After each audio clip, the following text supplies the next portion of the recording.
ठाकरेच महाराष्ट्रातलं सगळ्यात मोठं आव्हान आहे हे भाजपाला आणि शिंदेंना दोघांनाही वाटतं. अगदी कालचं उदाहरण की एकीकडे आमचा दसरा मेळावा झाला, ज्या दसरा मेळाव्यामध्ये सन्माननीय पक्षप्रमुखांनी जीएसटी असेल, टॅरिफ असेल, पहलगाम क्रिकेट सामना, सोनम वांगचूक यासारखे अत्यंत राष्ट्रीय आणि आंतरराष्ट्रीय पातळींच्या मुद्द्यांवर चर्चा केली.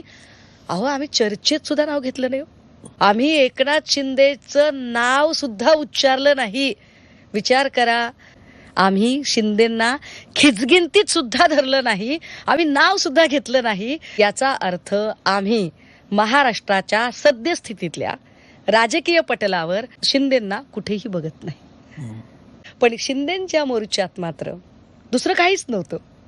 म्हणजे पूरग्रस्त शेतकरी, तिथले प्रश्न, महाराष्ट्रातला लॉ अँड ऑर्डरचं काय चाललंय, कोयता गँग वाढत चाललीये, बिल्डर्सचं काय चाललेलं आहे, याच्यातला कुठलाच कसलाच शब्द बोलला नाही. फक्त उठणारा प्रत्येक नेता ठाकरेंवर बोलत होता.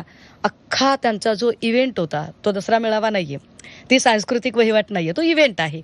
या अख्खा इव्हेंट हा ठाकरे केंद्रीय होता. ठाकरेच महाराष्ट्रातलं सगळ्यात मोठं आव्हान आहे हे भाजपाला आणि शिंदेंना दोघांनाही वाटतं.